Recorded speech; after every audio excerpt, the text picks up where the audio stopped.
Hello，大家好，歡迎大家收睇今集嘅期權收租部。今日咧，我最主要就想同大家講一講，就係關於末日期權。相信咧有好多嘅朋友仔們咧，佢哋喺啱啱開始接觸期權嘅時候咧，多數都係玩一啲好短線嘅 long call 為主啦，甚至乎係會玩一啲末日期權嘅。嗱，我今日咧喺呢一條片咧，並唔係話想去教大家點樣去玩末日期權，而係你睇到最後，我係反而係想警惕大家唔好玩末日期權。咁而點解呢？咁你睇到最後你就知道點解我會咁樣去警惕大家，就唔好接觸呢一樣嘢啦。所以咧，我今日咧就會講一講關於乜嘢就係末日期權啦。第二樣嘢就係末日期權有啲乜嘢特性啦。而第三樣嘢就係點解咁多散戶玩末日期權會輸錢。第四樣嘢就係我俾大家嘅一啲建議。首先咧，咩係末日期權咧？第一樣嘢咧就係佢係指一啲，例如佢係當日就到期噶啦，即係話佢剩餘嘅到期日係零日，即係話其實咧可能今日一開市，跟住去到收市嘅時候，佢成張嘅期權咧就會作廢噶啦，就會冇咗噶啦。咁變相咧呢一種咧就叫做末日期權。咁而一般咧好多人咧就會操作，例如 SPX 啦，跟住納指啦，同埋一啲個股，例如 Tesla 嘅末日期權啦、SPY 啊、QQQ 嘅末日期權啦，都會有好多散戶去操作嘅。咁而睇翻最新嘅數據咧，其實講緊末日期權咧，而家嚟講咧有超過成個 S&P 裏面啦，超過差唔多56%咧都係玩緊末日期權，而呢一個比例咧係非常之高噶。咁而點解散戶咁中意玩末日期權呢？最主要原因就係佢高槓桿、高回報，而同一時間係高風險。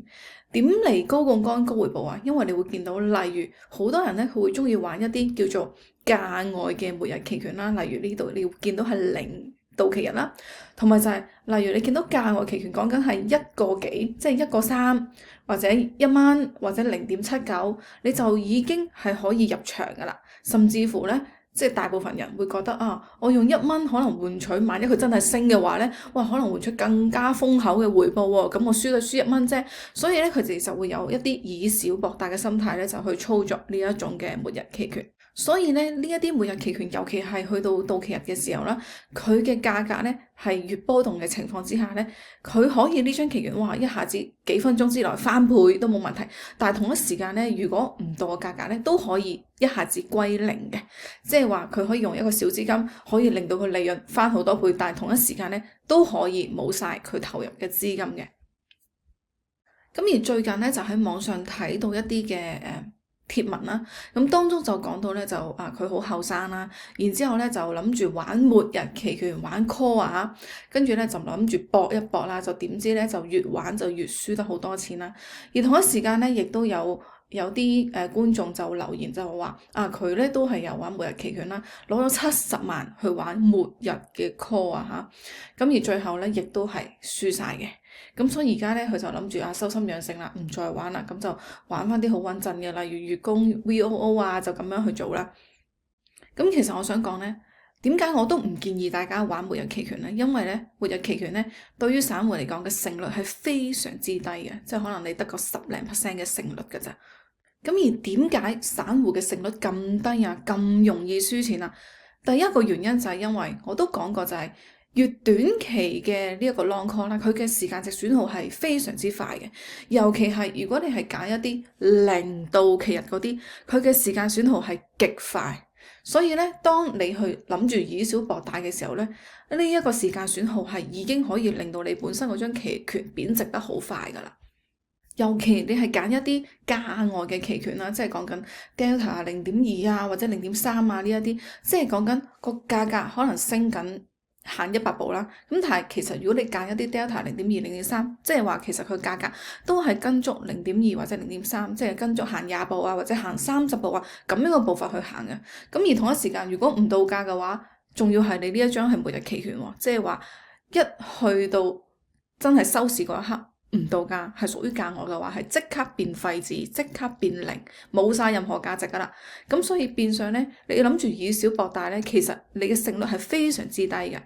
第二個原因咧就係諗住，哇，例如 FOMC 啊，出 CPI 數據啊，諗住買少少末日期權，諗住博佢一個大嘅升幅或者大嘅跌幅啦，咁諗住即係以小博大啦。咁但係我想講咧，所有喺重要事情公佈之下，包括 FOMC 啊、CPI 呢啲數據咧，當佢喺呢一啲重要數據公佈之前咧，通常佢哋嘅 RV 咧都會好高嘅，即係話你本身呢一張嘅期權價格買翻嚟嘅時候咧，因為 RV 上升啦，所以你買翻嚟嘅時候，本身個價格咧就已經上升咗，即係你買翻嚟係買貴咗噶啦。好啦，咁然後咧，當呢啲數據一公佈出咗嚟之後咧，咁有一個引發到會輸錢嘅原因就係咩咧？就係個 RV crash，即係話你本身買翻嚟已經貴咗噶啦，然之後咧，因為喺期權個 formula 裏面咧，其中有個叫做 RV 嘅 range 啊。咁如果 IV 咧向下跌嘅時候，其實你張期權價格都會縮水嘅，變相呢一個 IV crash 咧，都係會好容易令到你本身嗰張期權咧係由即係本身你想贏錢，但係都會變做輸錢嘅原因就係咁解啦。第三個原因咧就係當我哋去做一啲咁短期嘅末日期權咧，其實我哋嘅對手係好厲害噶，包括係咩咧？一啲做市商啦、對沖基金啦、高頻交易者啦，其實佢哋背後有好多嘅 data 嘅，尤其係一啲做市商咧，其實佢唔係攞嚟去做一啲long side 嘅角色啊，呢一啲嘅大型機構咧，全部都係做一個 short side 嘅角色，因為點解啊？無論係時間值啦、RV crash 其實都係處於喺 short side 嘅角色，即係賣方嘅角色咧，係勝率最高嘅，係企晒喺佢嗰邊嘅。咁所以一啲做市商咧，其實佢哋唔需要去做一啲話 long call 啊，佢哋係多數係做 short side 嘅角色啊，即係 short call 嘅角色啦。而同一時間咧，由於佢哋係做呢一個角色啦，變相佢要維持翻佢本身嘅持倉嘅一啲嘅 delta 啦，咁而去衡量翻，即係中和翻佢嘅風險啦，所以佢亦都會喺市場上面去買翻一啲股票或者賣出一啲股票，而去維持翻佢本身嘅策略嚟講咧，就唔會話有一個太大嘅波動性。咁呢一個咧，所以其實喺期權世界裏面，佢哋多數係做 short side 嘅角色。第二樣嘢咧，一啲高頻交易者咧，佢哋多數都係做 short side 嘅。例如佢哋做嘅策略係會咩咧？就係第一就係 Arrow Candle 啦，又或者係 Bull Put Spread 啦。咁呢一啲都係屬於收期權金嘅角色。而同一時間咧，亦都會係買一啲 data 翻嚟咧，而去睇一睇而家嗰個目前嘅價位啊，或者係背後嘅一啲嘅數據啊，而去睇翻究竟喺邊一度做一啲操作嘅。咁而且咧係要每一日咧都要及實個市嘅。咁變相咧，如果我哋係做一啲即係咁高頻嘅交易，我哋其實未必鬥得過佢哋啦，而且人哋比較專業啊嘛。咁所以變相散戶嚟講咧係比較吃虧一啲噶。如果你單純就咁做一啲叫做 long call 嘅角色。咁而我要去俾大家嘅一個警醒就係咩咧？第一就係雖然話高回報啊、高槓桿啊、以小博大啊，咁但係咧我都會建議大家直情唔好玩添啊，即係唔好玩末日期權啦，都唔好沉迷於喺呢一啲嘅價外期權嗰度啦。甚至乎如果你話成日都係玩一啲好短線嘅，講緊30日以內嘅一啲 long call 咧，都唔好玩咁多啦。第二樣嘢咧，其實如果我哋睇翻根據期權嘅一啲嘅性質啦，包括時間損耗啊、IV crash 啊，你都會發現咧，佢係有利於係賣方嘅。咁所以其實我哋要做一啲期權策略係要勝率高嘅話咧，係要偏向去做賣方嘅策略咧，勝率先會較高嘅。即係例如我頭先講嘅 Arrow Candle 啦，同埋即係 Bull Put Spread 啦，呢一啲叫做 Credit Spread 啦，咁都係屬於賣方嘅角色嚟嘅。而同一時間咧，我哋就唔係做一個叫做末日期權啦，唔係做零到期日嘅，反而咧我哋做 short side 角色咧，係要揀翻一啲45日至到60日，而等佢有一個空間俾佢時間可以慢慢每日咁搣下，慢慢損耗。咁樣做咧，先至會比較好嘅。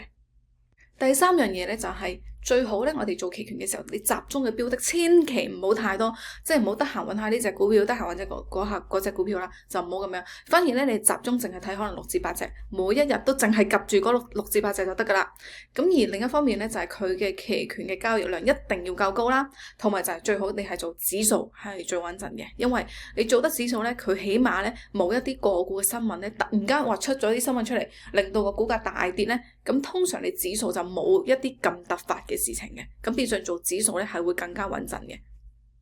第四咧就係如果你真係要想做 long call 嘅角色咧，你想以小博大咧，並唔係要揀一啲好短期嘅，反而咧你係覺得預期係向你個方向行啦，你係可以做一啲更加長期，即係例如90日以上啊，呢一啲越長期嘅 long call 係越好啦。咁而我自己咧係習慣用120日甚至乎190日以上，我係習慣係做 leads call 為主嘅。而最後就係咩咧？最後就係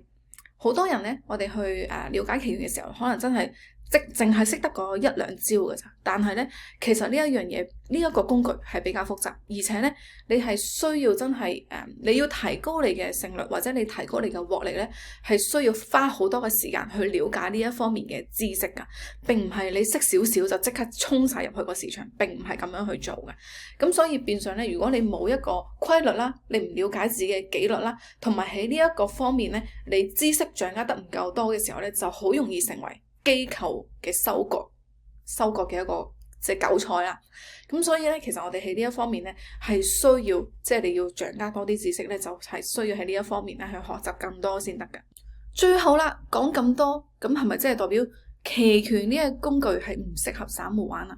我想講咧，期權本身呢個工具咧係比較複雜嘅，但係咧你係唔需要將佢一啲嘅策略啊全部學識晒，你係唔需要嘅。咁反而咧，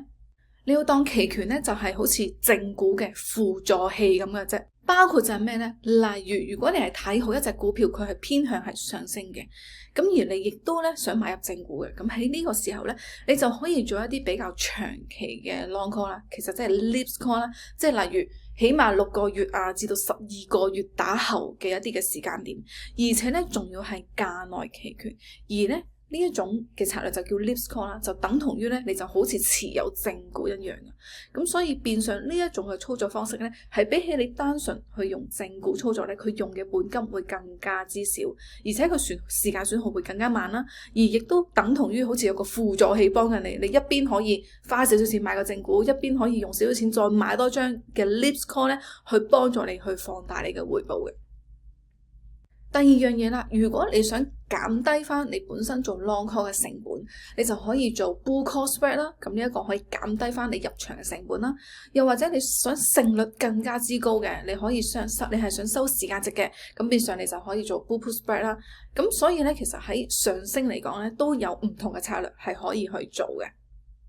又例如啦，即係假設你本身咧係想持有呢隻股票，但係咧你又想喺一個合理嘅價格你先去買嘅，咁你亦都係可以去做一啲叫做係 short put 嘅角色啦。例如個價格跌到呢個位，你咧先至需要去用錢去買佢翻嚟嘅。但係如果價格跌唔到嘅話咧，你亦都可以照去收期權金。咁所以變相喺呢一啲嘅策略嚟講咧，係偏向比較穩陣之餘咧，而且咧亦都係可以輔助到你喺本身正股上面嘅策略咧，係可以有一啲叫做互補不足嘅意思啦，甚至乎可以放大少少槓桿嘅。又例如啦，遇到熊市啦，嗱，一般嚟講，我哋去買正股咧，你好少話你要去買，即係買佢跌啦嚇。咁但係你做期權嘅話咧，你係可以做一啲例如 long put 啦，又或者係 bear put spread 啦，同埋 bear call spread 啦。咁當然呢3種嘅策略咧，係應對唔同嘅 IV 高低嘅情況之下，係可以有唔同嘅策略去可以用嘅。咁但係大致上咧，其實你只需要知道大方向就係得一上升啦、